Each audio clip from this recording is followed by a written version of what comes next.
નારાયણ નારાયણ નારાયણ શ્રીમન્નારાયણ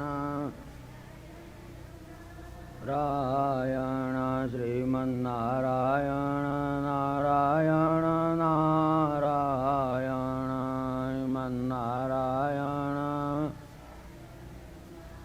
રાયણ શ્રીમન્નારાયણ નારાયણ નારાયણ શ્રીમન્નારાયણ નારાયણ શ્રીમન્નારાયણ નારાયણ નારાયણ શ્રીમન્નારાયણ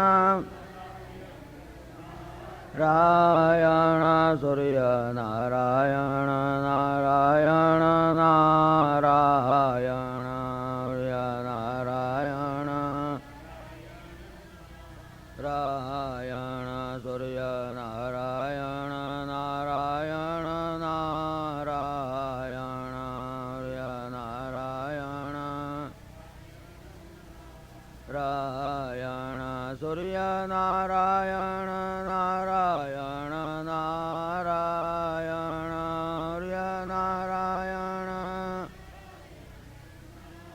રાયણ સૂર્ય નારાયણ નારાયણ નારાયણ નારાયણ રાયણ સત્ય નારાયણ નારાયણ નારાયણ નારાયણ નારાયણ રાયણ સત્ય નારાયણ નારાયણ નારાયણ નારાયણ રાયણ સત્ય નારાયણ નારાયણ નારાયણ નારાયણ રાયણ સત્ય નારાયણ નારાયણ નારાયણ નારાયણ રાયણ શ્રીમન્નારાયણ નારાયણ નારાયણ શ્રીમન્નારાયણ રાયણ શ્રીમન્નારાયણ નારાયણ નારાયણ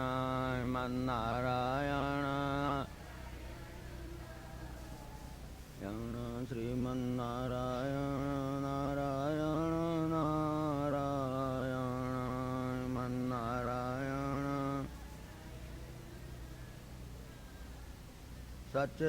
સચ્ચિદાનંદરૂપાય વિશ્વોત્પત્યાદિતવે તાપત્રય વિનાશાય શ્રીકૃષ્ણાય વયં નમઃ. વસુદેવસુतं દેવં કંસચાણૂરમર્દनं દેવકી પરમાનંદં કૃષ્ણં વંદે જગદ્ગુરું. કૃષ્ણં વંદે જગદ્ગુરું.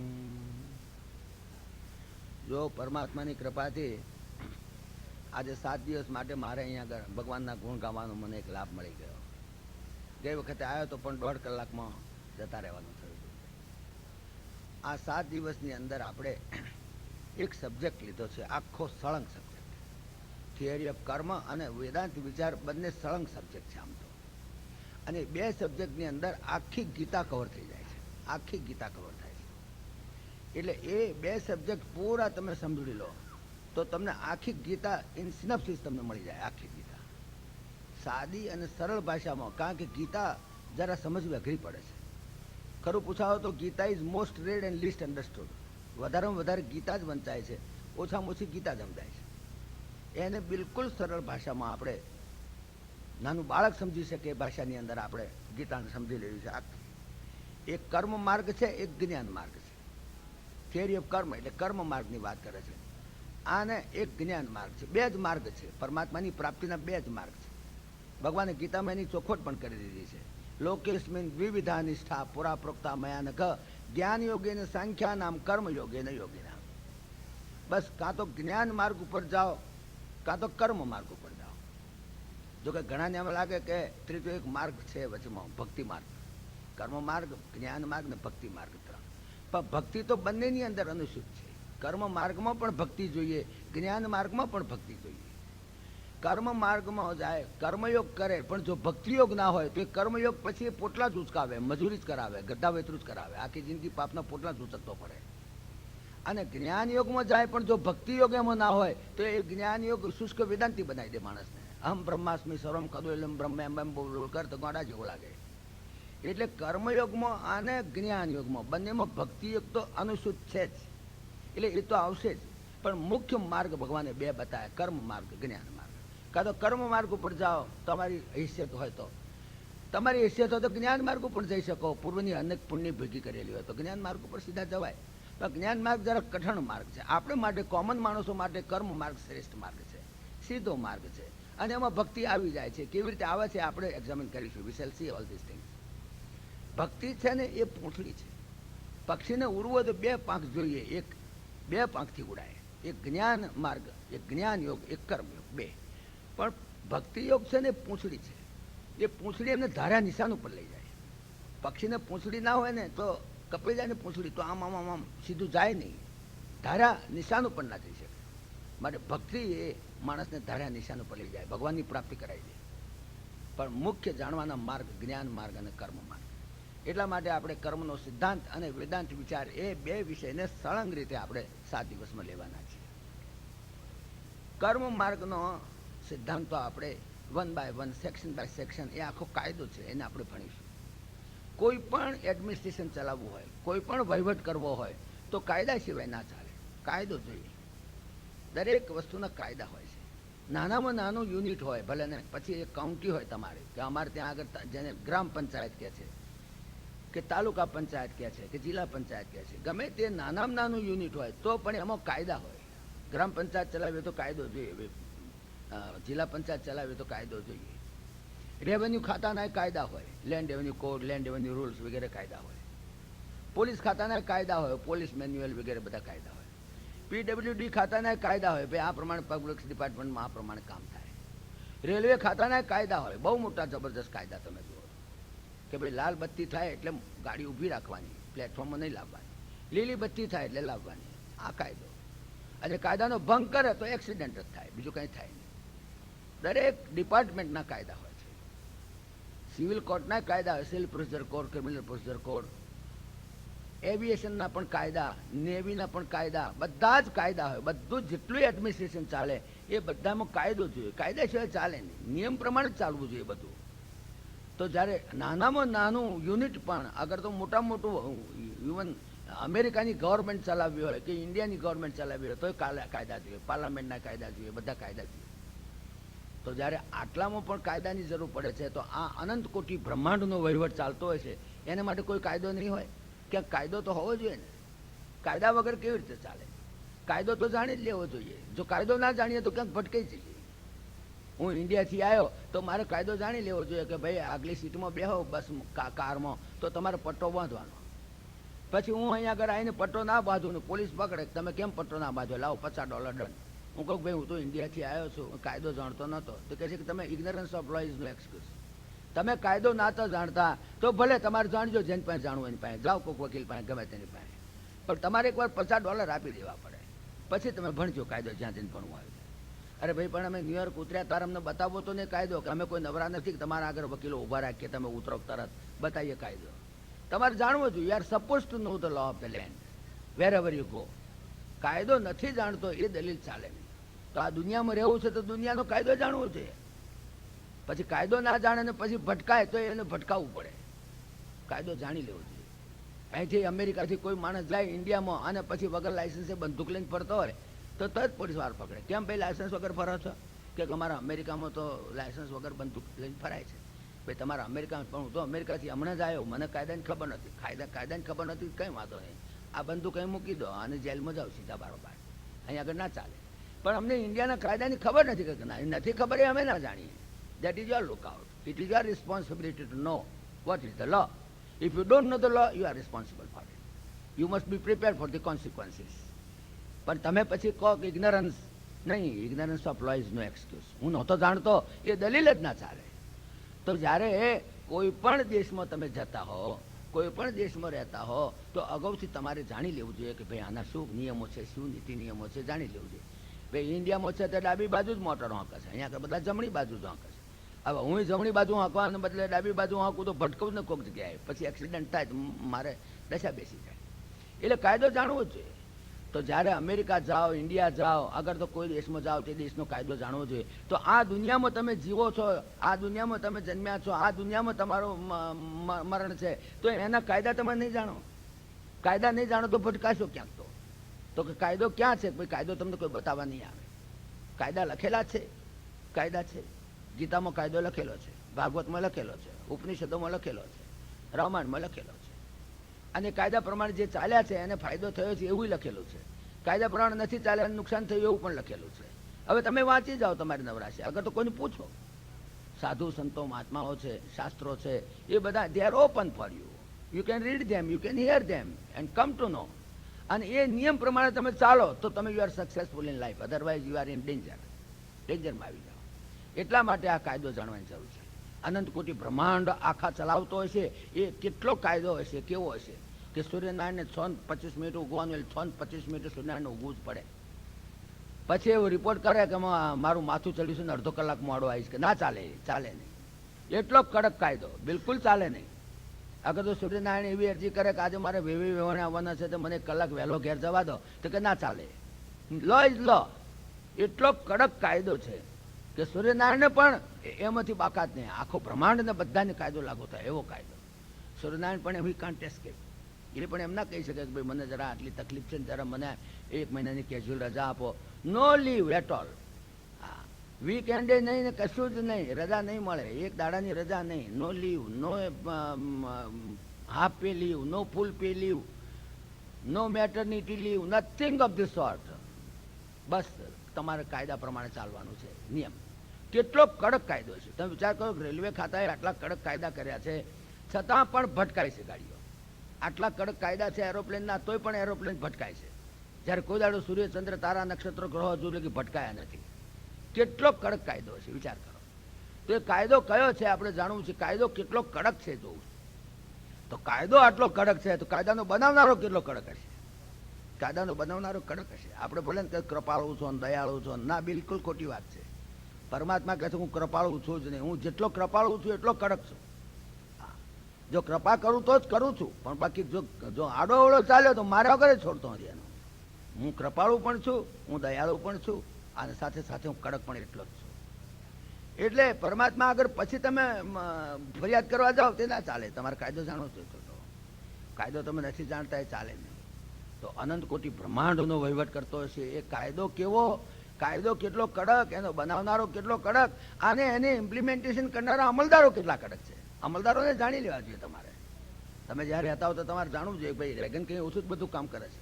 અહીં તો કામ કરે પોલીસ સબ ઇન્સ્પેક્ટર કામ કરતો હોય છે, આગળ તો મ્યુનિસિપલ કમિશનર કામ કરતો હોય છે. તો એ અમલદારને ઓળખી લીધો હોય તો આપણે કોઈક દાડો કામમાં આવે. ડ્રેગન કંઈ ઘડીએ ઘડીએ ડ્રેગન પાસે જવાય છે અમથી બાબતમાં. તો એના અમલદારો કોણ કોણ છે એને જાણી લીધા હોય તો કોઈક દાડો જરૂર પડે તો તાત્કાલિક કામ થઈ જાય આપણું. પણ એ અમલદારો પણ બહુ કડક છે. એ અમલદારો પાછા ઢીલા નથી, પ્રમાણિક છે, અને લોચ્યા નથી. મારા તમારા જેવા એ લોચ્યા નથી. એના આગળ લોચ આપવા જાવ તો ઉલટું મોત આવે. એવા કડક અમલદારો છે. કાયદો પણ કડક, કાયદાનો બનાવનારો પણ કડક, કાયદાનું ઇમ્પ્લિમેન્ટેશન કરનાર અમલદારો પણ કડક. તો એ કાયદાને આપણે ભણવા બેઠા છીએ, અને એ કાયદો આપણે 7 દિવસ સુધી ભણવાના છીએ. અને એ કાયદાની એક એક કલમ આપણે એમાં જોવાની છે. આ કાયદો સમજાવવા માટેનો એક પ્રયાસ છે, જેથી કરીને તમને એની અંદર ઇન્ટરેસ્ટ જાગે, તમને કંઈક એમાં રસ લાગે, તો તમે કાલે ઉઠીને ગીતા વાંચી શકો. એટલા માટે કરીને આ મારો પ્રયાસ તો માત્ર ધીસ ઇઝ નોટ અ કથા, આ તો એક ઓરિએન્ટેશન ટ્રેનિંગ કોર્સ છે. મારી કથા એ કોઈ કથા નથી. આપણી કથામાં કોઈ કંકુ નથી, ચોખા નથી, ચોલ્લો નથી, ફૂલ નથી, હાર નથી, પ્રસાદ નથી, આરતી નથી, કશું છે નહીં. પણ સીધું ઓરિએન્ટેશન ટ્રેનિંગ કોર્સ છે. આ વિષયને અભિમુખ કેવી રીતે કરવા, તમને ગીતા હાથમાં કેવી રીતે પકડાવવી, તમને રસ જાગે તો પકડો નહીં. પણ ગીતા વાંચીને ગભરામણ થાય કે નથી સમજણ પડતી મૂકી દો તો ફરી કોઈ જ ના આડે માણસ. એટલે just to create appetite in you, my lectures are only appetizers. એ તમને એપિટાઇટ ક્રિએટ કરે બસ. અને એપિટાઇટ જો ક્રિએટ થાય તો આઈ એમ સક્સેસફુલ. એપિટાઇટ જો તમારામાં હશે, તમને જો ભૂખ ઉઘડી હશે તો તમને જમવાનું તો ગમે ત્યાં મળી રહેશે. પણ જો ભૂખ જ નહીં હોય તો ગમે તેટલું સારું જમવાનું હશે તો તમારા મોઢામાં નહીં બેસે. માટે first thing is to create appetite. Appetizer છે મારી કથા. એટલે આ કોઈ કથા નથી. હું કોઈ મહાત્મા નથી, કોઈ સંત નથી, કોઈ ફકીર નથી, ઓલિયો નથી, પેગમ્બર નથી, દિગંબર નથી. હું પણ તમારા જેવો ફસાયેલો જીવ છું. પણ જે રીતે હું સમજ્યો છું એ રીતે તમારા આગળ હું મૂકવાનો છું. પછી તમારે એને જે રીતે સમજવું એ રીતે સમજજો. પણ સાદી ભાષામાં આપણે આખી ગીતાને પૂરી સમજવી છે. અને સમજીને પછી તમે એક વખત સમજ્યા, તમારી પાસે બેઝ છે તો તમે તમારા છોકરાઓને બધાને સમજાવી શકશો. પહેલાં તો તમારી પાસે બેઝ ના હોય તો તમે બીજે કેવી રીતે કહી શકશો? એટલા માટે just to create an appetite in you. My lectures are only appetizers and take it as it is. એટલા માટે આ કર્મનો કાયદો આપણે ભણવાનો છે 7 દિવસ સુધી. એક પ્રવચન આવ્યા અને બીજામાં ના આવ્યા તો તમારી લિંક તૂટી જાય. એટલે બિલકુલ ટાઈમસર અને એક પણ પ્રવચન પડે નહીં એવી રીતે જરૂરિયાત લાગે તો નોટ્સ પણ કરતા લેજો. હું બ્લેકબોર્ડ ઉપર પણ લખીને બતાવીશ. હું શિક્ષક નહીં, માફક લખીશ. આ કંઈક કથા નથી કે ચાલો ભાઈ મહાત્મા બેઠા એટલે બેઠા પછી ઊભા જ ના થાય, એવું નથી. તમે જાણે કે as if you are the students to understand this law. આ કાયદો ભણવા માટે તમે આવ્યા છો એમ માની લઈને એ પ્રમાણે આપણે આ કાયદાને જાણવો છે. તો અનંત કોટી બ્રહ્માંડ જે કાયદાના આધારે ચાલે છે એ કયો કાયદો છે? એ કાયદાનું નામ શું છે? જેવી રીતે કાયદા દરેક હોય એનું નામ હોય. Land avenue code, land avenue rules, tenancy act વગેરે કાયદા, criminal procedure code, civil procedure code, એમ આ કાયદાનું નામ પાડેલું છે. આ કાયદાનું નામ ગોસ્વામી તુલસીદાસજીએ રામાયણમાં આપેલું છે. રામાયણમાં ગોસ્વામી તુલસીદાસજીએ કહ્યું કે આ કાયદાનું નામ છે કર્મ પ્રધાન વિશ્વ રચી રાખા, જો જસ કરે સો તસ ફલ ચાખા. કર્મ પ્રધાન વિશ્વ રચી રાખા. આ કાયદાનું નામ છે કર્મનો કાયદો. કર્મનો કાયદો છે અને એ કાયદાના આધારે અનંત કોટી બ્રહ્માંડ ચાલે છે. આ તો એક જ બ્રહ્માંડ છે. આપણે એક બ્રહ્માંડે પૂરું ક્યાં જોયું છે? આપણે તો સૂર્યચંદ્ર તારા નક્ષત્ર ગ્રહો તો કંઈ જોયા નથી, ત્યાં ગયા નથી આપણે. પણ અનંત કોટી બ્રહ્માંડમાં આ કાયદો લાગુ થતો હશે. એક બ્રહ્માંડ નહીં પણ ઘણા, એ બધાને એક જ કાયદો લાગુ થતો હશે. તો એ કાયદો કેવો હશે? આ કાયદાનું નામ છે કર્મનો કાયદો. આ કર્મનો કાયદો કેવી રીતે સમજવો? પહેલા તો કર્મના કાયદાને સમજતા પહેલા એમાં જે કર્મ એટલે શું એ પહેલું સમજી લેવું પડે. વોટ ઇઝ મેન્ટ બાય કર્મ? કર્મ એટલે શું? કારણ કર્મ જ ન જાણતા હોઈએ તો આપણને ગૂંચવાડો ઊભો થઈ જાય. કારણ કે દરેક શબ્દના ટેકનિકલ મિનિંગ હોય છે. કોઈ પણ કાયદાની ચોપડી ઉઘાડો એટલે એમાં જે ટેકનિકલ ટર્મ્સ આપતી હોય એની ડેફિનેશન આપેલી હોય. પહેલી શરૂઆતમાં ડેફિનેશન આપે કે ભાઈ બોમ્બે ટેનન્સી એક્ટ તો ભાઈ ટેનન્ટ એટલે શું, લેન્ડલોર્ડ એટલે શું, લેન્ડ એવન્યુ કોડ તો લેન્ડ એટલે શું, એની ડેફિનેશન આપેલી હોય. તો કર્મની પણ ડેફિનેશન છે અને એ ડેફિનેશન પ્રમાણે તમે કર્મને સમજો કે કર્મ એટલે શું. પહેલી વાત તો કર્મનો કાયદો સમજતા પહેલાં, અગર ડેફિનેશન જાણતા પહેલાં કર્મના કાયદાની કેટલીક ટેકનિકાલિટીઝ છે, કેટલીક એની ખૂબીઓ છે એ પહેલી જાણી લેવી જોઈએ. પહેલો તો નિયમ એ આપણે જાણી લેવો જોઈએ કે આ કર્મનો કાયદો, કોઈ પણ કાયદો તમે વાંચવા બેસો એટલે પહેલું આવે કે two which area it is applicable. આ કાયદો ક્યાં લાગુ થાય, આ કાયદો કયા પ્રદેશમાં ચાલે. તો પહેલું તો એની એપ્લિકેબિલિટી આવે કે આ કાયદો ક્યાં ક્યાં લાગુ થાય. ભાઈ અમેરિકામાં આ જગ્યાએ લાગુ થાય, ફિલાડેલ્ફિયામાં ના થાય. આ કાયદો ફ્લોરિડામાં ના લાગે પણ એ કાયદો ચિકાગોમાં લાગે. અમુક એરિયા નક્કી કરે. તો આ કર્મનો કાયદો ક્યાં લાગુ થાય એ પહેલી વાત. તો આ ધીસ લો ઓફ કર્મ is applicable to all countries. કોઈ કંઈક કર્મનો કાયદો તો ભગવાન શ્રી કૃષ્ણ બોલ્યા હતા અને ઇન્ડિયામાં બોલ્યા હતા, માટે તો ઇન્ડિયન્સને જ લાગુ થાય, બીજા કોઈ નહીં. ઇન્ડિયામાં પાછા ભગવાન શ્રી કૃષ્ણ તો વિષ્ણુ હતા અને માટે કરીને તો એકલા વૈષ્ણવોને જ લાગુ થાય, બીજા કોઈ ના થાય. એવું નથી.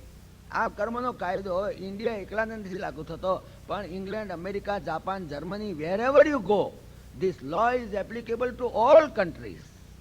એટલે સુધી કે ઇવન સૂર્ય, ચંદ્ર, તારા, નક્ષત્ર, ગ્રહો જો કદાચ લોક હશે ઉપર, પિતૃલોક ને કોંડાણ કેટલાય બધા લોક છે, આપણે તો જોયા નથી પણ કહે છે બધા ઘણા લોક છે. તો એની વાત કરીશું પછી પાછળથી આગળ કે ચંદ્રલોક છે ને પિતૃલોક છે ને ફલાણા લોક છે ને પછી એમાં તો યક્ષો ને ગંધર્વો ને કિન્નરો ને સ્વર્ગ છે ને બધું છે. જોયું નથી આપણે પણ જોઈશું. તો ત્યાં પણ આ કાયદો લાગુ થાય. કદાચ જોઈએ લોક ત્યાં હોય તો આખા બ્રહ્માંડમાં લાગુ થાય. અનંત કોટી બ્રહ્માંડમાં લાગુ થાય. It is not limited to a particular area. It applicable to all area, all countries of the whole universe, not the world but the whole universe. આખા જગતને, આખા બ્રહ્માંડને લાગુ થાય છે આ કાયદો. બીજો આ કાયદો કયા તારીખથી કયા તારીખ સુધી લાગુ થશે, આ કાયદો ક્યારે અમલમાં આવ્યો, કારણ કે એ પણ બતાવવું પડે છે કે કાયદો કઈ તારીખથી અમલમાં આવશે. આગળથી કાયદામાં લખવું પડે કે આ તારીખથી કાયદો અમલમાં આવશે. ભાઈ માથે હેમલેટ પહેરવાનું તમારે, એ કાયદો ક્યારે 1 ઓક્ટોબરથી લાગુ થશે. તો આ કાયદો ક્યારથી લાગુ થયો? This law is applicable before the sun started to rise. આ સૂર્ય ઉગવાનો થયો તે પહેલાનો આ કાયદો છે. સૂર્ય પણ એ કાયદાના અમલ પ્રમાણે જ ઉગ્યો છે. આ સૃષ્ટિ શરૂ થઈ તે પણ કાયદાના આધારે થઈ છે. એટલે સૃષ્ટિ જ્યારથી શરૂ થઈ, સૂર્યનારાયણ જ્યારથી ઉગવાનો થયો, કઈ તારીખથી મને ખબર નથી. વ્યાસનારાયણે જાણતા હતી એ તારીખ, તો કોઈ જાણતું નથી. પણ જ્યારથી આ સૃષ્ટિ શરૂ થઈ, જ્યારથી સૂર્યનારાયણ ઉગવાના શરૂ થયા, જ્યારથી વાયુ વાવા માંડ્યો, જ્યારથી સમુદ્રો થયા, જ્યારથી આખી દુનિયા થઈ, ત્યારથી આ કાયદો અમલમાં છે. અને ક્યાં સુધી રહેવાનો? એ કાયદો જ્યાં સુધી સૃષ્ટિ ખતમ થઈ જાય, સૂર્ય ખતમ થઈ જાય ને બધું ખતમ થઈ જાય, તો આ કાયદો અમલમાં રહેવાનો. એટલે આ કાયદો અનાદિ છે, આ કાયદો અનંત છે. આ કાયદો અનાદિ પણ છે, અનંત પણ છે. This law is applicable to all countries and to all generations. પાછું સતયુગ હોય, દ્વાપર હોય, ત્રેતા હોય કે કળિયુગ હોય, કે 20મી સદી હોય કે 18મી સદી હોય કે 15મી હોય કે 25મી સદી આવે, કદાચ 22મી સદી આવે, તો પણ આ કાયદો અમલમાં રહેવાનો. આ કાયદો, this law is applicable to all countries and in all generations. It is અનાદિ, ઇટ ઇઝ અનંત. અનાદિ છે, અનંત છે. એ એની બીજી ખૂબી છે. ત્રીજી વાત, આ કાયદામાં કોઈ એમેન્ડમેન્ટ નથી. જ્યારથી એ કાયદો થયો છે ત્યારથી એ કાયદામાં એક જરા રસ્વે દીર્ઘઈનો પણ સુધારો વધારો થયો નથી. જેવો છે એવો જ છે. અત્યારે તમે જો ઇન્ડિયાનું કોન્સ્ટિટ્યુશન લખે 40 વર્ષ થયા, અત્યારે તમે 400 એમેન્ડમેન્ટ્સ આવી ગયા. આગળ દુનિયાના બધા કાયદાઓમાં એમેન્ડમેન્ટ્સ આવે છે. જ્યારે આ કાયદો એવો છે કે જેમાં કોઈ એમેન્ડમેન્ટ નથી. નો એમેન્ડમેન્ટ એટ ઓલ. અને કોઈ એમેન્ડમેન્ટ થવાનું પણ નથી. જેમ છે તેમ આ તિરેપ કર્મની ચોપડીમાં કોઈ શબ્દ વધારી શકાય નહીં, ઓછો કરી શકાય નહીં. 1000 વર્ષ પછી છાપો તો એ જ કાયદો આવીને ઉપર તમારો, એ જ કાયદો. એટલે આ કાયદામાં કોઈ એમેન્ડમેન્ટ નથી. ચોથું, આ કાયદામાં કોઈ એક્સેપ્શન નથી. એમ નહીં કે ફલાણા ભાઈને રેગનને માફ, બીજા બધાને ચાલુ, એવું નહીં. ગમે તો મોટો ગવર્નર હોય ને એને કાયદો કર્યો, ભલે કે ગવર્મેન્ટે કાયદો કર્યો હોય, ગવર્મેન્ટને પણ એ કાયદો લાગુ થાય. કોઈ એક્સેપ્શન નહીં. ભગવાન રામનો બાપ થતો હોય ને તો એને લાગુ થાય. પછી ભગવાન એમ ના કહી શકે કે મારો બાપ છે, જવા દે, એમાં કંઈ વાંધો નથી. હું તો પરાત્પર બ્રહ્મ છું, હું તો સચ્ચિદાનંદ સ્વરૂપ છું, કાયદા કરનારો હું છું, માટે કાયદાનો ભંગ કરીને પણ મારા બાપને 14 વર્ષ સુધી વધારે ચલાવીશ, હું એક્સટેન્શન આપી દઈશ. ના ચાલે. હી can't give extension to his father even. કાયદો એટલો કડક છે. ખુદ પરમાત્માને પણ, જે સચ્ચિદાનંદ પરાત્પર બ્રહ્મ છે, જે નિર્ગુણ નિરાકાર છે, એ પણ જ્યારે સગુણ સાકાર થઈને પૃથ્વી ઉપર આવે ત્યારે એ કાયદો એને પણ લાગુ થઈ જાય. એને પણ કાયદાના નિયમ પ્રમાણે જ ચાલવું પડે. પછી એમ ના કે મને તો કાયદો ક્યાં લાગુ થાય. ગવર્નર કાયદો કર્યો હોય કે જમણી બાજુ મોટરો આંકવીને પછી એની મોટર તો ડાબી બાજુ આંકે તો 15 પૈસાનું પોલીસ વાળું પકડે એને કે કેમ ભાઈ તમે અહીંયા આગળ ખોટી રીતે ચલાવો છો. ભાઈ હું તો ગવર્નર છું, આ તો મારી ગાડી છે. તારી ગમે તેની હોય. કાયદો ભલે ત્યાં કર્યો પણ એ કાયદાનો અમલ તારે પણ કરવો પડે. એની અંદર હી કેનોટ એક્સેપ્ટ હિમસેલ્ફ. એની એક્સેપ્શન છે જ નહીં બિલકુલ. એને પણ એ કાયદાના અમલ પ્રમાણે ચાલવું પડે. સચ્ચિદાનંદ હોવા છતાં, નિર્ગુણ નિરાકાર હોવા છતાં જ્યારે સગુણ સાકાર થઈને આવે, જ્યારે મનુષ્ય શરીર ધારણ કરીને આવે, ત્યાર પછી એને કાયદા પ્રમાણે ચાલવું પડે. ભગવાને પોતે વાતની કબૂલાત કરી, પ્રાતર ભવામી વસુધાથી ચક્રવર્તી. કાલે સવારમાં તો હું ચક્રવર્તી રાજા થવાનો હતો, પણ સોહમ વ્રજામી વિપિને જટિલ તપસ્વી. પણ એ જ હું સોહમ, એ જ હું વ્રજામી વિપિને જટિલ તપસ્વી. આજે જો મારે પણ જંગલમાં જવાની વખત આવી, આજે મારે પણ જટા બાંધવી, જ્યાં મુગટ બાંધવાનો હતો તો અમારે જટા બાંધવાની વખત આવી. મારે કરવું પડે. આઈ મસ્ટ ઓબે ધ લો. કાયદાનો ભંગ કરી શકે. એટલે આ કાયદામાં નો એક્સેપ્શન. પાંચમું, આ કાયદામાં કોઈ પ્રોવિઝન નથી. કોઈ પ્રોવિઝન નહીં. પ્રોવાઇડેડ ધેટ, અગર તો notwithstanding anything contained in this act, કે એવા કેવો બનાય. સીધે સીધો કાયદો, સટાસટ. ખૂન કર્યું, ફાંસી. બીજી વાત જ નહીં. એમાં કોઈ ગરબડ નહીં. જે કાયદામાં કોઈ પ્રોવિઝન નથી, કોઈ એક્સેપ્શન નથી. It is applicable to all countries in all generations and it is extended right from the beginning of the universe till the end of the universe. અને એની અંદર એક પણ એમેન્ડમેન્ટ નહીં. આ મોટામાં મોટી કાયદાની ખૂબીઓ છે. કાયદો પણ કડક છે, કાયદાનો બનાવનારો કડક છે, કાયદાના અમલ કરનારા અમલદારો પણ કડક છે. અને એ કાયદામાંથી કોઈ હિસાબે તમે છટકી શકો નહીં. દુનિયાના કાયદામાંથી છટકી શકો, પણ પરમાત્માનો જે આ કાયદો છે એ કાયદામાંથી કોઈ છટકી શકે નહીં. એટલા માટે આ કાયદાને ખાસ જાણી લેવાની જરૂર છે. જો જીવન જીવવું જ છે, જો જગતમાં રહેવું જ છે, અને જીવન જીવવાનો જો કાયદો ના જાણી લીધો તો તમે બાકીના બધા કાયદા જાણ્યા બધા નકામા તમારા. આખી દુનિયાના કાયદા તમે ગોખી માર્યા, આખી દુનિયાના કોન્સ્ટિટ્યુશન તમે ગોખી માર્યા, પણ જીવન જીવવાનો કાયદો જો ના આવડ્યો તો your life will be frustration. At the end of your life you will find you get nothing. You are loser, you are spiritually bankrupt. દિવાળો ફૂંકી જવાની વખત આવે કાયદો ના જાણતા હોય. એટલા માટે આ કાયદો જાણવાની જરૂર છે. એ કર્મનો કાયદો. તો કર્મ એટલે શું એ પહેલું જાણી લઈએ, કારણ એની ડેફિનેશન આપણે જાણવી પડશે. વોટ ઇઝ મેન્ટ બાય કર્મ? કર્મ કોને કહેવાય? આપણે તો સાધારણ રીતે કર્મ જે કંઈ કરીએ કર્મ કહીએ છીએ. આપણે જે કંઈ કરતા એ કર્મ જ કહીએ છીએ, પણ એવું નથી, થોડો ફેર છે. આપણે જે કંઈ કરીએ છીએ એની બધી ક્રિયાઓ છે. આપણે ક્રિયા કરીએ.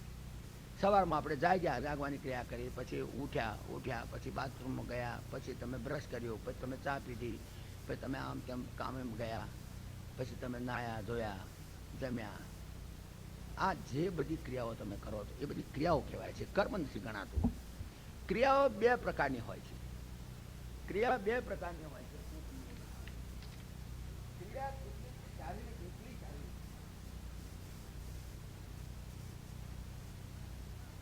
ક્રિયા બે પ્રકારની હોય છે. એક પ્યોરલી શારીરિક ક્રિયા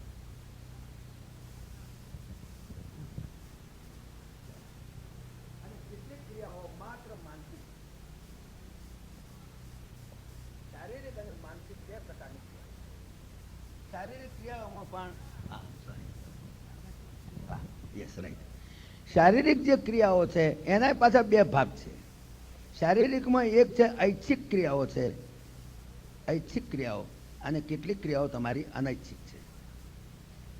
એવી જ રીતે માનસિક ક્રિયાઓમાં પણ કેટલીક ક્રિયાઓ ઐચ્છિક હોય છે અને કેટલીક અનૈચ્છિક હોય છે. આ પ્રમાણે શારીરિક અને માનસિક બે પ્રકારની ક્રિયાઓ આપણે કરતા હોઈએ છીએ. આ ઐચ્છિક અને અનૈચ્છિક ક્રિયાઓનો તો તમને અનુભવ છે. કેટલીક ક્રિયા શારીરિક એવી હોય છે કે જે તમે કર્યા કરો, તમે કર્યા જ કરો. એમાં તમારે તમને ખ્યાલ ના હોય કે હું કરી રહ્યો છું. એમ તમારો ખાંચો આવ્યો એટલે તરત તમે એક્ઝિટ લઈ લો. હવે તમારે એમને મોટને હેડી જાય, તમને ખબર જ નથી. તમારો પગ ઊંચો થઈ ગયો એની ક્યારે, હવે આપણને ખ્યાલ જ નથી. અહીંયા આગળ આ પગ ઉપર મંકોડો આવી ગયો, મંકોડાને તરત હાથ આમ ખંચેરી નાખ્યો, થઈ પછી ગયું, ખબર જ ના પડી. જ્યાં મારું તો લેક્ચરમાં ધ્યાન છે, પણ એની મેળે શારીરિક ક્રિયા થયા કરે. શારીરિક ક્રિયાઓમાં ઐચ્છિક છે, કેટલીક ક્રિયાઓ ઐચ્છિક છે કે હું મારે હાથ ઊંચો કરવો કરી શકું, પગ લાંબો કરવો કરી શકું વગેરે. કેટલીક ઘણી ખરી ક્રિયાઓ તો મારી ઐચ્છિક હોય છે, પણ કેટલીક ક્રિયાઓ અનૈચ્છિક પણ હું કરી રહ્યો છું, જે મારી ઈચ્છા નથી છતાં પણ થયા કરે છે. દાખલા તરીકે હું શ્વાસોશ્વાસ લઉં છું, અનૈચ્છિક ક્રિયા છે. એ મારું ધારું તો બંધ ન કરી શકું, બંધ ના થઈ શકે, અને કદાચ બંધ થઈ જાય તો ચાલુ ના થાય, એટલે અનૈચ્છિક છે. દાખલા તરીકે હું શ્વાસોશ્વાસ લઉં છું, એટલે શ્વાસોશ્વાસ તમે લો છો, તમે કહી શકો કે હું શ્વાસોશ્વાસ લઉં છું એનો અહંકાર કરી શકો? ના, તમને અહંકાર છે જ નહીં, કારણ તમે ક્યાં કરી રહ્યા છો એ તો કોણ કરે છે ખબર નથી. તમે શ્વાસોશ્વાસ લ્યા જ કરો છો, તમે બંધ કરી શકો જ નહીં. કરો, તમારે થતું હોય તો અડધો કલાક બંધ કરો તો ખબર પડે તમને કે શું થાય છે. અને બંધ થઈ જાય તો એટલે કરો ચાલુ, જો થતું હોય તો. ના થઈ શકે, બંધ પણ ના થઈ શકે, ચાલુ પણ ના થઈ શકે. શ્વાસોશ્વાસ તમે લો છો, તમારી છાતીના ધબકારા ચાલે છે, એ તમે બંધ પણ ન કરી શકો, અને બંધ કરો તો ચાલુ ના કરી શકો. અનૈચ્છિક ક્રિયા છે. તમારી નાડીઓમાં લોહી વહે છે, કેટલા માઇલની મુસાફરી કરે છે તમારી નાડીઓની અંદર લોહી? કહો તમે, કેટલા માઇલ મુસાફરી કરે છે તમારું લોહી નાડીઓની અંદર? હવે એ જે નાડીઓમાં જે લોહી વહે છે કેટલા માઇલની તમને તો ખબર જ નથી, પણ કેટલાય માઇલની મુસાફરી કરે છે એક દિવસમાં. પણ તમે એને ચાલુ ના કરી શકો અને બંધ ના કરી શકો. અત્યારે ચાલુ છે પણ બંધ કરવા જાવ ના થાય, અને બંધ થઈ જાય ફરી તો પછી ચાલુ ના થાય. તમારા શરીરની અંદર તમે તો દૂધપાક પૂરી ખાઈને ઠોસીને ભજીયા ખાઈને સુઈ ગયા, રાતે ઊંઘી ગયા તમે તો. પછી આખી રાત મજૂરી કોણે કરી? સવારમાં ઉઠ્યા તારે મળ અને લોહી જુદા, બંને ભાગ જુદા પાડી દીધેલા. તો કોકે મજૂરી કરીએ છીએ ને, આખી રાત ધમાલ કરીએ છીએ ને, આખી રાત કંઈક ચર્નિંગ ચાલ્યું હોય છે ને, એ કોણે કર્યું? તમે કર્યું? તમને તો ખબર જ નથી. તમે જો કરી શકતા તો કરો, તમે કરો. એવું મશીન ખોલી કાઢો. અમેરિકાના સાયન્ટિસ્ટો ઘણા છે, બધા સાયન્ટિસ્ટોને ભેગા કરો, કંઈક એવું એક મશીન ખોલી કાઢો.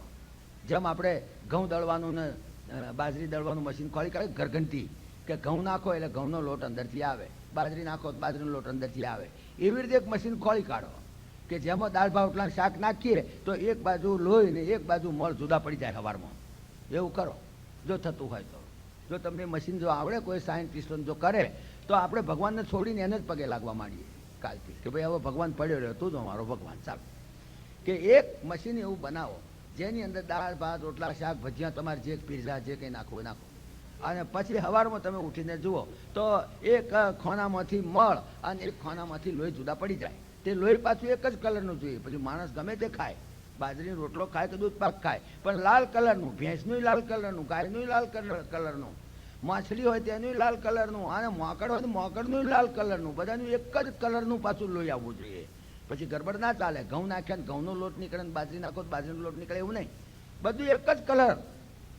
એવું મશીન જો આ અમેરિકાના સાયન્ટિસ્ટો ખોળી કાઢે છું તો આપણે એમને જ પૂજવા માંડીએ, પછી આપણે ભગવાનને છોડી દઈએ. પણ એવું મશીન કોઈ ખોળ જ નથી હજુ સુધી. અને કદાચ કોઈ બેવકૂફ ગવર્મેન્ટ વિચાર કરે એવો પ્લાન્ટ નાખવાનો, ધારો કોઈ કરે, કોઈ બેવકૂફ ગવર્મેન્ટ હોય કદાચ, અને કદાચ એવો વિચાર કરે કે આપણે એવો પ્લાન્ટ નાખો અહીંયા કરે, અમેરિકામાં જગ્યા બહુ છે, તો નાખો એક પ્લાન્ટ એવો કે જેની અંદર આ દાળ ભાત રોટલા શાક નાખીએ અને એમાંથી લોહી અને મળ બે જુદા પડી જાય.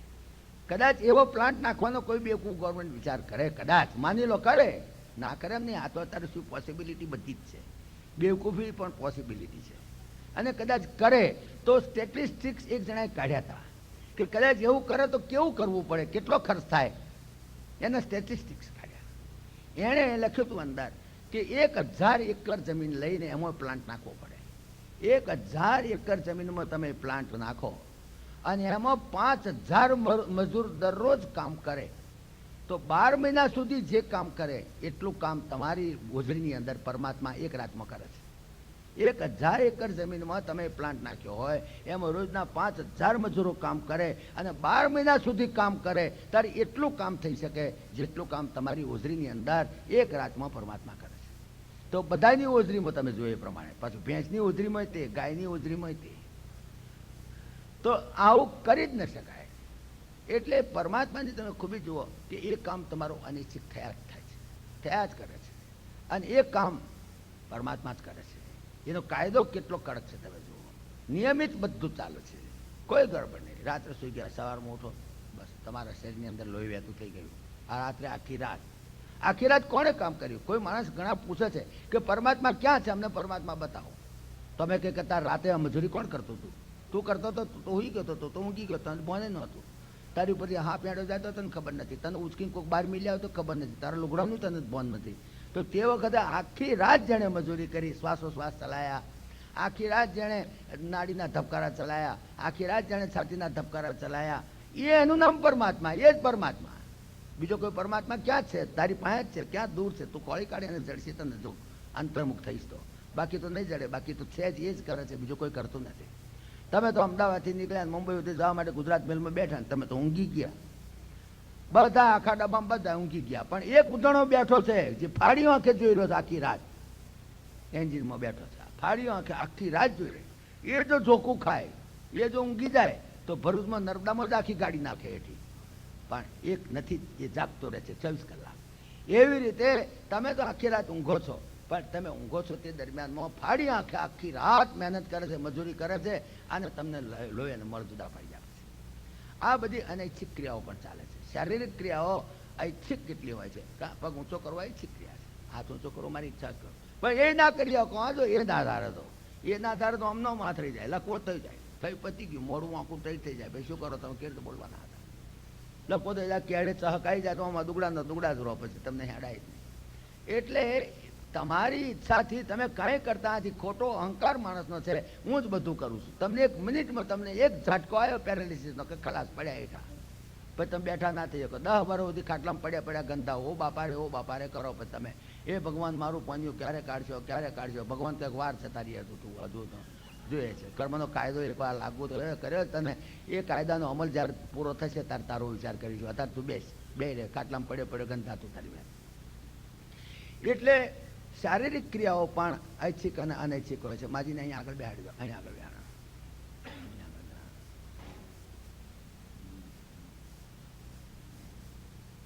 અહીં જગ્યા છે આગળ.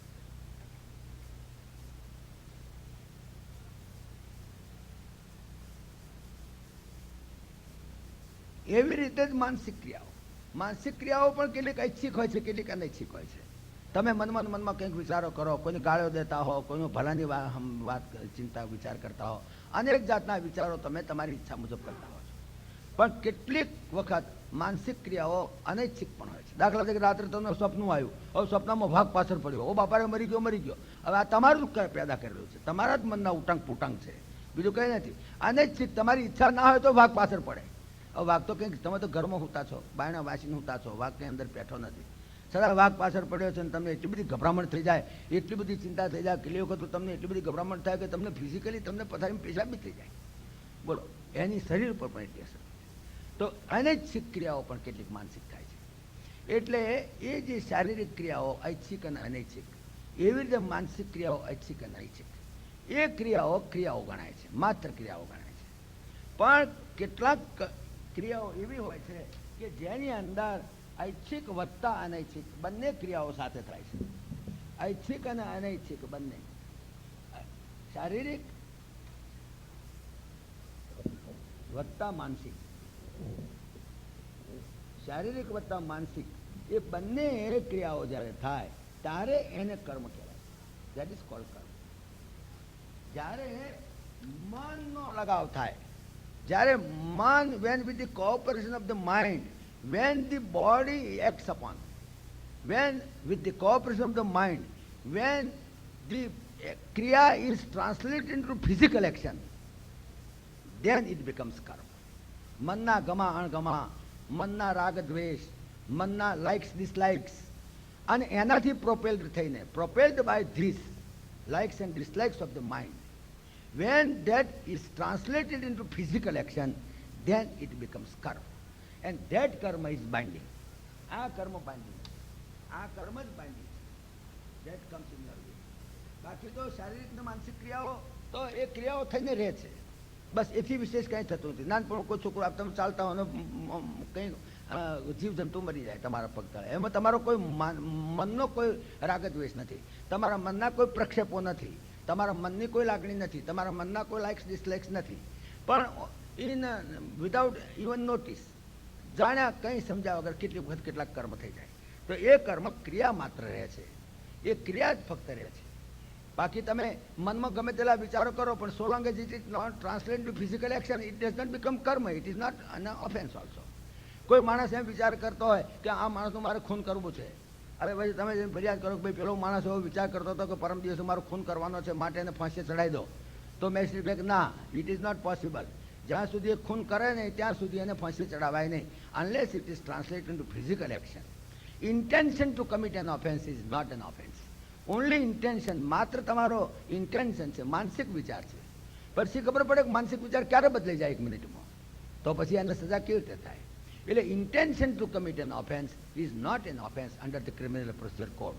જે કાયદાના જાણકાર હશે એને ખબર હશે કે કોઈ માણસ એમ કે મેં ફરિયાદ કરે કે આ માણસ મને લાફા મારવાનું કહે છે, તો પેલો કહે કે ના અત્યારે એની ઉપર કેસ ના થાય, એને ધડાક દઈને 2 લાફા પડે પછી આવજે, પછી હું એને કેસ કરીશ એની પર, પછી એને સજા કરી. તને લાફો પડ્યો નથી, તો નથી પડ્યો, કદાચ મેં change opinion, perhaps may not. એટલા માટે intention to commit an offence is not an offence under the criminal procedure code, that is the law. અને એ લો આ કળિયુગના કાયદા પ્રમાણિત છે. કળિયુગના કાયદા ગોસ્વામી તુલસીદાસજી રામાયણમાં પણ આ કાયદો બતાવે છે. રામાયણની અંદર બધી સેક્શન્સ ઓફ ધ લો છે. Ramayana is nothing but a penal code. Ramayana આખો જ કાયદાનો પુસ્તક છે.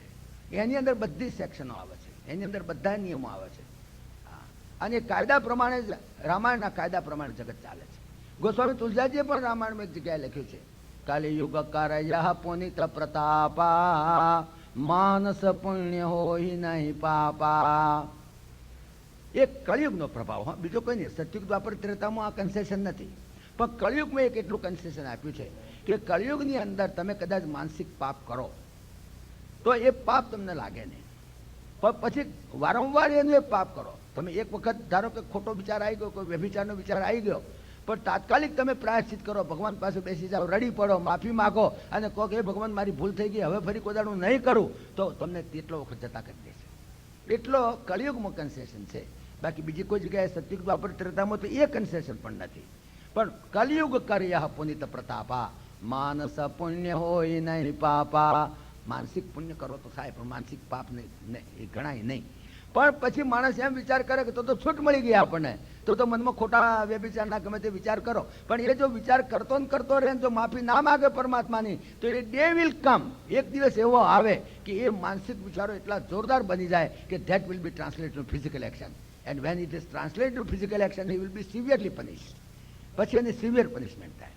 એટલા માટે માનસિક કદાચ કોઈ ખોટો વિચાર આવી જાય કલિયુગના પ્રભાવને લીધે કરીને, તો પણ તમે પરમાત્મા પાસે પ્રાયશ્ચિત કરી લો, માફી માગી લો, તમે રડી પડો ભગવાન પાસે. નાનું છોકરું જેમ રડી પડે એ પ્રમાણે કે મારા ભૂલ થઈ ગઈ, મારી ફરી કોઈ દોડવા વિચાર નહીં કરું, તો યુ આર ફ્રી, તમને એલાવ કરશે. આટલો એક ફાયદો છે. એટલે એના આધારે કલિયુગના લખેલા કાયદા ઇન્ડિયન પિનલ કોડ છે, એમાં પણ એ જ સેક્શન એ લોકો નોંધી છે કે intention to commit an offence is not an offence. પણ જ્યારે with the help of the mind, with the cooperation of the mind, when that action is translated into physical action, then it becomes કર્મ. ત્યારે એક કર્મ થઈ ગયું. અને કર્મ શુભ કર અશુભ હોય એના ફળ સ્વરૂપે સુખ કર દુઃખ તમારે ભોગવવું જ પડે. એ તમને પછી છોડે નહીં. It is a binding. કર્મ ત્યાં જ બાઇન્ડિંગ આવીને ઉભો રહે. જ્યારે મનના પ્રક્ષેપો, મનના લાઇક્સ ડિસલાઇક્સ, મનના રાગ દ્વેષ અને એનાથી પ્રોપેલ્ડ થઈને જ્યારે ફિઝિકલ એક્શન તમારે થઈ જાય ત્યારે એ કર્મ બની જાય છે. અને એવા કર્મ કેવા છે કે જે કર્મ તમે કરો ઇન ધ પ્રેઝન્ટ ટેન્સ, સવારથી સાંજ સુધી તમે કર્મ કરતા હો છો. સવારમાં ઉઠ્યા ત્યારથી તમારે કર્મની શરૂઆત થઈ જાય. અને જે કર્મ તમે સવારથી સાંજ સુધી કરો, અગર તો સોમવાર સવારથી રવિવાર રાત સુધી કરો, અગર તો 1 તારીખથી 31 તારીખ સુધી કરો, અગર તો 1 જાન્યુઆરીથી 31 ડિસેમ્બર સુધી કરો, અગર તો જન્મોતારથી મરો ત્યાં સુધી તમે જે કોઈ કર્મ તમે કરો ઇન ધ પ્રેઝન્ટ ટેન્સ, વર્તમાનની અંદર તમે જે કર્મ કરો એ ક્રિયમાણ કર્મ કહેવાય. દે આર કોલ્ડ ક્રિયમાણ. આ ક્રિયમાણ કર્મનો એક નિયમ છે. ક્રિયમાણ કર્મનો નિયમ એવો છે કે તમે એક વખત કર્મ કર્યું પછી તમને ફળ ચોટે છે, પછી તમને છોડે જ નહીં.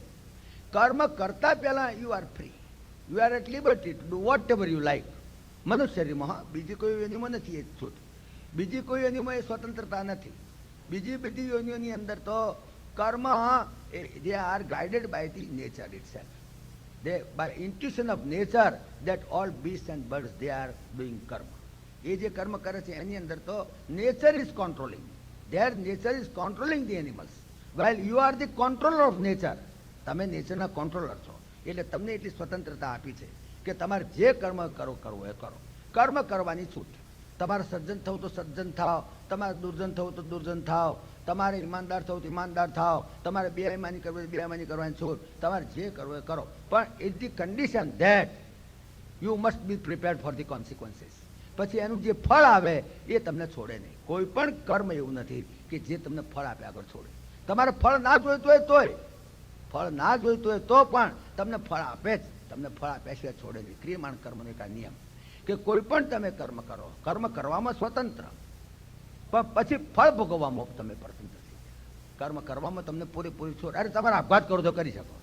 કોઈ ભેંસ આપઘાત ના કરી શકે, કોઈ કૂતરો આપઘાત ના કરે. ગમે તેટલું મારો તો આપઘાત નહીં કરે. ભેંસને ગમે તેટલી મારો જોડી હાટો તો એ આપઘાત નહીં કરે. જ્યારે તમને આપઘાત કરવાની પણ છૂટ આપી છે, પણ તમે આપઘાત કરો પછી એનું જે પરિણામ આવે એ ભોગવવાની તૈયારી રાખવી પડે. એટલા માટે કર્મ કરવામાં મનુષ્ય શરીરને પૂરી સ્વતંત્રતા આપી છે, પણ સાથે સાથે ઇન્ડિપેન્ડન્સ ઇમ્પ્લાઇઝ રિસ્પોન્સિબિલિટી ઓલ્સો. જેટલી ઇન્ડિપેન્ડન્સ, જેટલી સ્વતંત્રતા એટલી જ જવાબદારી સાથે સોંપી છે. એટલે તમે કર્મ કરવામાં તમે સ્વતંત્ર, તમને કોઈ ના નહીં પાડે, પણ પછી તમને ફળ ભોગવવું પડે. જ્યારે પશુઓનીમાં, પક્ષીઓનીમાં, તિર્યગીઓનીમાં, મનુષ્યથી નીચલી યોનિઓની અંદર ધેર નેચર કંટ્રોલ્સ. એટલે એની મરજીમાં આવે તે પ્રમાણે નહીં કરી શકે. કૂતરું એની મરજીમાં આમ નહીં કરે. તમે જો કૂતરાનો રોટલો નાખો ને તોય તે નેચર કંટ્રોલ છે. કૂતરાનો રોટલો નાખો ને તો 3 વાર કૂતરું ઊંઘી જુએ, મને નડશે કે નહીં નડે, કાંઈક નેચર વિલ કંટ્રોલિંગ, નડશે 3 વાર ઊંઘી જુએ અને પછી ખાય. અને કદાચ ભૂલથી ખાઈ જાય ને તો ઘાસ ખાઈને ઓકી કાઢે, રહેવા ના દે. નેચર વિલ નોટ એલાવ હિમ, ઊંઘી જુએ 3 વાર અને પછી એને લાગે કે મને નડશે તો ઓકી નાખે, પણ ના ખાય. એટલા માટે તમે જુઓ કૂતરાને ડાયાબિટીસ નથી થતો, ગધેડાને બ્લડ પ્રેશર નથી થતું. તમે જુઓ, કારણ કે they are controlled by nature. એમને આ બધા કિડનીનો રોગ નહીં થાય, શું એને એડ્સનો રોગ નહીં થાય, શું they are control by nature only. જ્યારે we are the controller of nature એટલે આપણને થાય. કૂતરું 3 વાર ઊંઘી જો રોટલો નાખ્યો તો મને નડશે કે નહીં, પણ આપણે કોઈ 100 રૂપિયા કે 1000 રૂપિયાની કાળા બધાના નોટો હાલે તો વગર ઊંઘે ગુંજા મૂકી દઈએ, કારણ કે આપણે ઊંઘવું જ નથી. પછી નડશે કે નહીં નડે એનું ભાન નથી એને, પણ એ નડ્યા વગર રહે જ નહીં. આરામનો 1 પૈસો આવ્યો કે 10 રૂપિયા ડાક્ટરને હાલવા પડે, નિયમ છે આવો કે 1 રૂપિયો આરામનો આવે તો 10 રૂપિયા ડાક્ટરને આપવાની તૈયારી રાખજો. અત્યારે નહીં તો જ્યારે જ આપવા પડે તારે, એ જ્યારે તમારું કર્મ પાકે તારે. પણ કર્મ કરવાની છૂટ છે, પણ સાથે સાથે ફળ ભોગવવાની પૂરેપૂરી તૈયારી રાખવી. ભગવદ્ ગીતાની